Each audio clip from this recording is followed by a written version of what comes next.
Howdy folks, welcome to Bullish on Farming. Today's November 6th, just moved the herd. So my wife is telling me how poor my video quality is, and although I never really paid attention to it, I understand that people who watch these videos actually have to watch them and that they might appreciate some better cinematography. So she gave me her vlogging camera, and I'm liking what I'm seeing. Beautiful day, the sun just shined on my shoulders and it's a glorious day.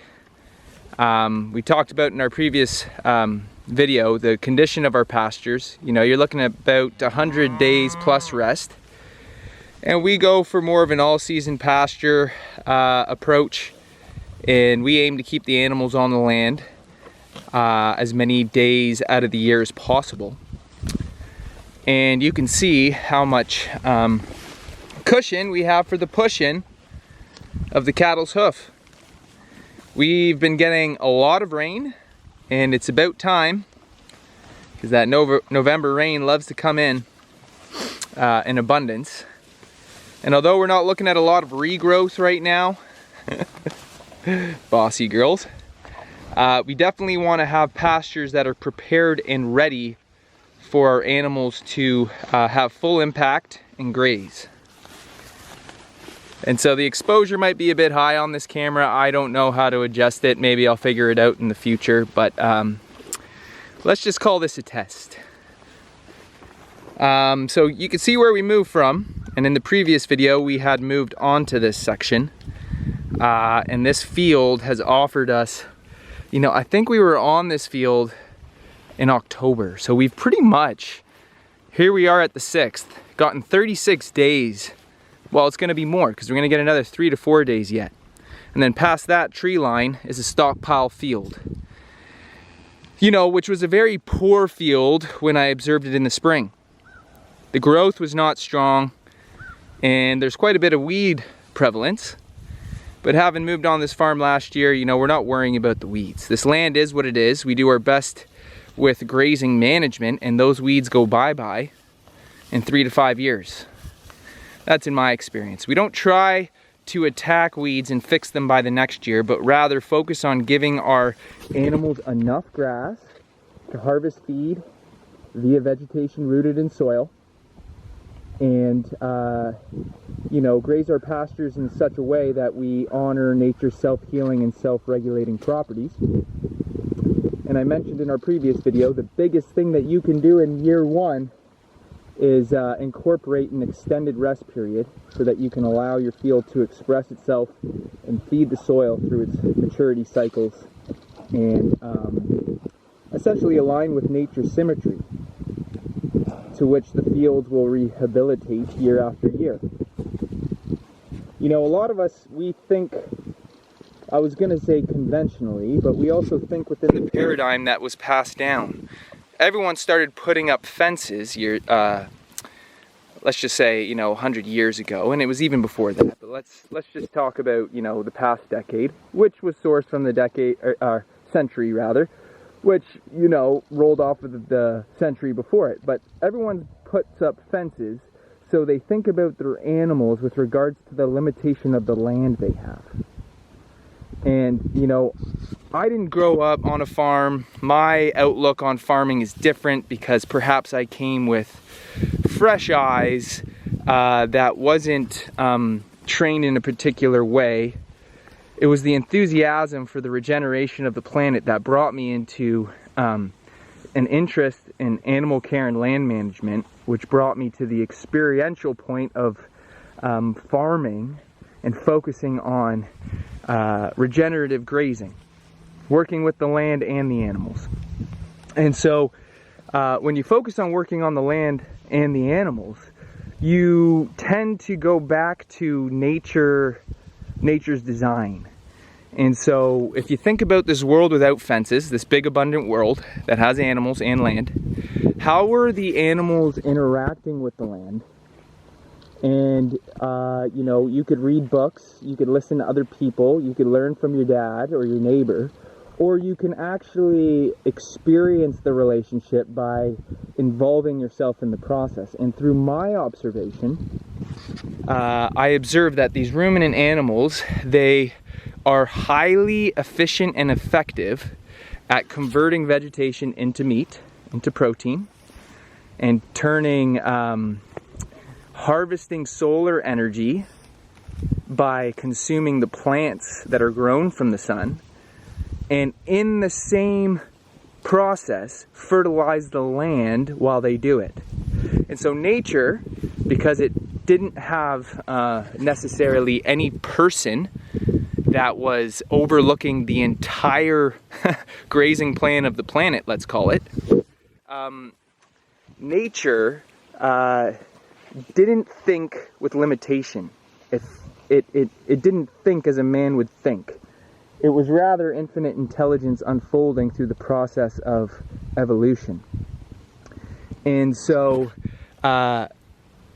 it incorporated and integrated fertilization with consumption.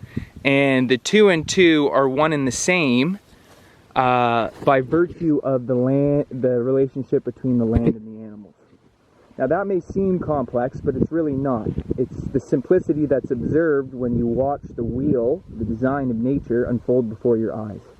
And so these ruminant animals, they would consume plants and move on. The only reason why ruminant animals will bite grass down to 1 inch or bite it down to the soil is because they are confined in a permanent setting from which they cannot move on. If they have the choice to move on, then they will gladly move on and, not overextend their stay in any particular area. It keeps their hygienic conditions fresher. It keeps them moving on to vegetative, nutritious feed. And the mirror reflection of that is they don't over poach and punch and over impact areas to the point of degradation.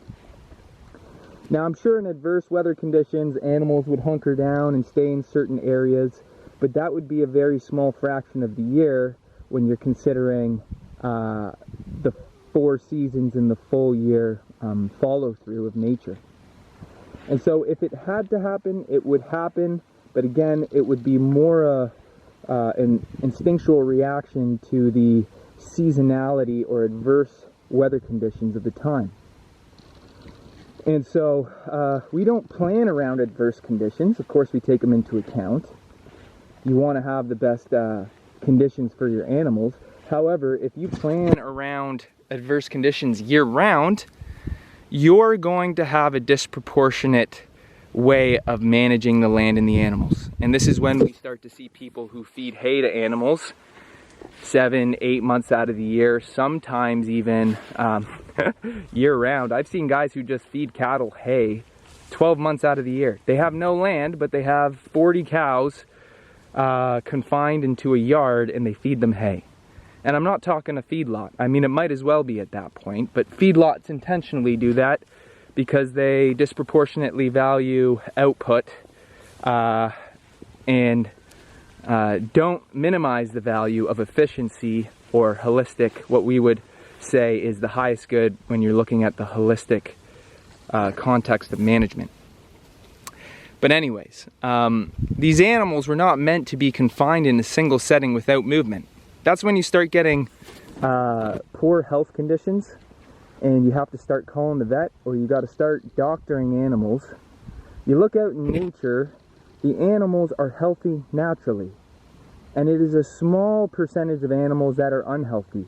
And when they are unhealthy, they are naturally selected out. And this is how the favorable genes continue and how nature has a design to set up animals for success by naturally selecting out unfavorable qualities and genetics and ensuring that the future offspring encompass qualities that will be favorable and allow those animals to live a successful life, which is just to live out the spirit of their nature in the fullness of life, thriving in natural settings. And so, you look at this pasture and you see a lot of brown and dried out matter. And to a conventional farmer, this may seem like an unappealing sight. But in many ways, to a regenerative farmer, it is a very appealing sight because you are seeing nature's symmetry. You're seeing a field that's well rested. And you know, I'm not going to go back in time and try and control how this field was managed. All I can do is do my best to manage conditions now. And so having good animal management, optimal animal impact, good extended rest periods for the land, increasing fertility year after year, there's no way you can't win. The only way you start to lose is if you get greedy, put too many animals on your land, start favoring the product that you're selling, and don't take a holistic approach which yields to nature's self-healing and self-regulating properties. But anyways, different strokes for different folks. We're not telling people how to farm. We enthusiastically show how we farm. And it seems to be that more and more people who are becoming interested in production are looking to nature for a framework of reference where they can find how they can work with the land. And because the price is increasing on everything these days, their wallet is forcing them to you know, start taking more natural approaches, because buying off inputs off the farm is making cattle farmers go broke. If you're feeding hay 8 months out of the year, if you're buying grain to finish your cattle, then you are incurring a cost that A, isn't necessary with regards to nature's design for these animals, and B, one that is a little bit of an, you know, it's a disproportionate amount of money going into a specific area, which drops your profit margins and forces you to scale up, which is why a lot of farmers are pressured in overpopulating their farms just to keep up. But anyways, folks, my prayers go out to everybody, and we're all playing our part in our own way. So with that, I'd like to cap it off and say thanks for stopping by, and God bless you all. See you on the next one.